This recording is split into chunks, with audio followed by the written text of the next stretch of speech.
Hello Capricorn, welcome, and this is your reading. Be open-minded po, hindi po halos lahat makaresonate. Kaya piliin nyo na lamang. And thank you nga po pala sa mga nag-subscribe, lalo na po sa mga bumabalik. Marami pong salamat. Give me the message for Capricorn. Ano yung mensahe sa'yo? Give me the message for Capricorn.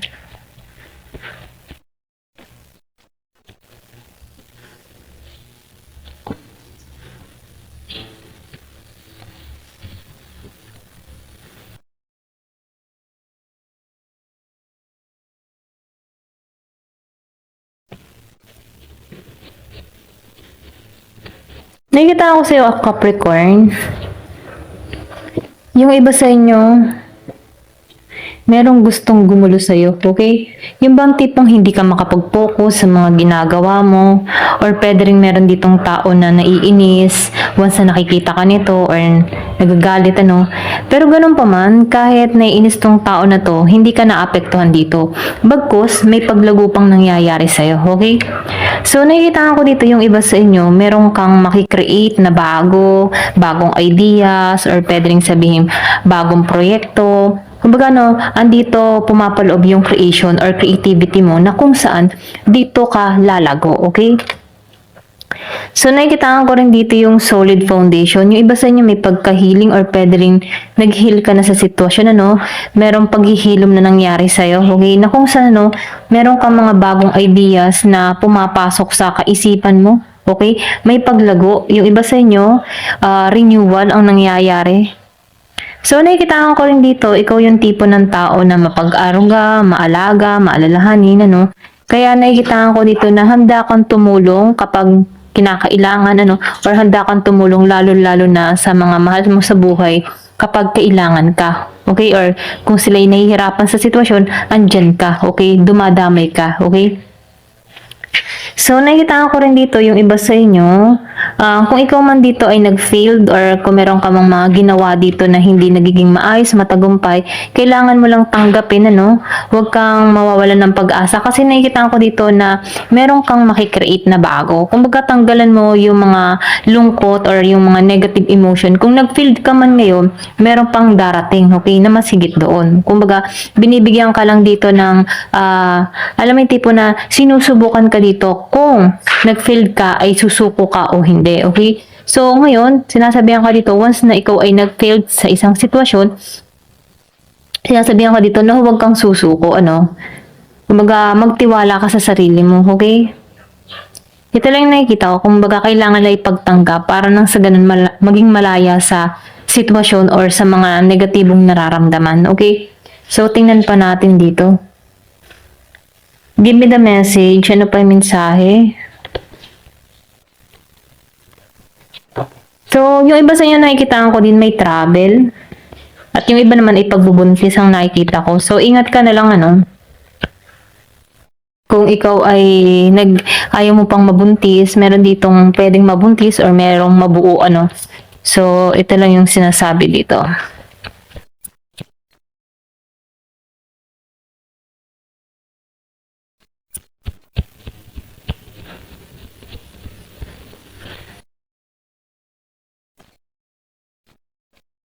Nakikita ko dito, yung iba sa inyo, merong parating na tao sa'yo. Or meron ka ditong kadiling na air sign, Gemini, Aquarius, and Libra. Nakikita ko dito yung iba sa inyo, new person to, Ma-attract mo to, okay? Kumbaga, sinasabihan ka dito, buksan mo yung puso mo, Para nang sa ganun, marami kang ma-attract na taong parating sa'yo. Okay? Kumbaga, wag magsasara yung puso mo. Kung ikaw man inasaktan before, or kung meron kang experience na nabigo ka, wag mong sarahan yung puso mo muli. Okay? Kumbaga, buksan mo. Kasi meron parating. Nakikita ko rin dito yung iba sa inyo, kumbaga iniingatan ka dito, Kumbaga may gabay kang gumagabay sa'yo. Kumbaga yung guardian angel mo andyan pa rin. Tinatanlawan ka nito sa mga desisyon or hakbang na ginagawa mo. O kaya naman ay sa mga tinatahak mong landas. Andyan siya sa'yo, sumusubaybay, okay? Give me the message. So, confirmation doon sa sinabi ko kanina, may pagbubuntis. So, lumabas ang pregnancy. So, someone expecting, yung iba sa inyo, pwedeng dinadalangin mo na to, ipinagdadasal mo na to, matagal na. Okay? So, nakikita ko dito, parating to, may pagbubuntis na mangyayari sa'yo. Ayan. Maybe yung iba sa inyo nasa LDR situation, may magkikita muli. Na kung saan pwedeng mabuo. May mabuo. Ayan. Ito lang yung mensahe. Give me the message.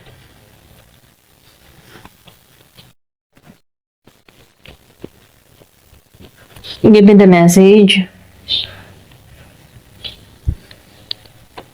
Yung iba sa inyo nakikitaan ko dito na uulanin kayo ng oportunidad, okay? Kumbaga magbubukasan ang pinto ng oportunidad, pwedeng trabaho sa pag-ibig, or pwede rin sabihin negosyo, okay?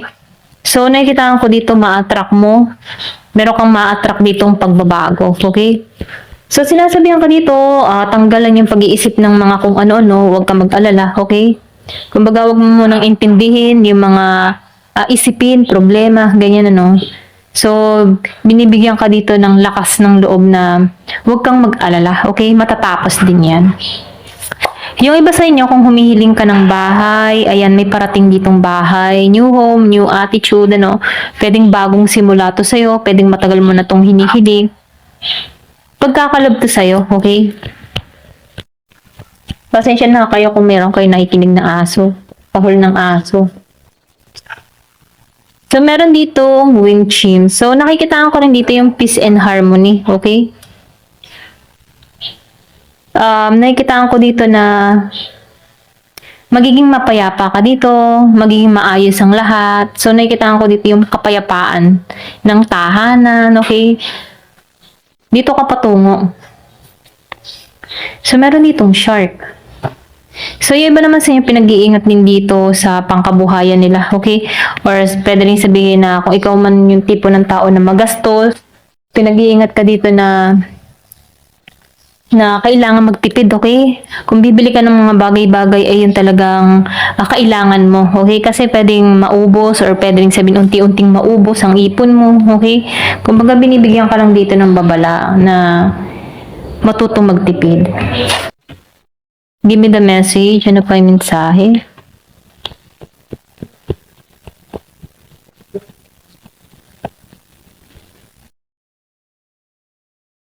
Yung iba naman sa inyo, meron kang kadiling dito na Aries, matigas ang ulo. Kumbaga agresibo to. Hindi mo to mapasunod, okay? Kumbaga, yun nga, matigas ang ulo. So, meron ditong dog. Meron, yung iba naman sa inyo, meron ka ditong kaibigan or pwede rin meron kang powerful friend na naandyan, okay? Handang tumulong, handang dumamay sa'yo kapag may problema ka. Ayan.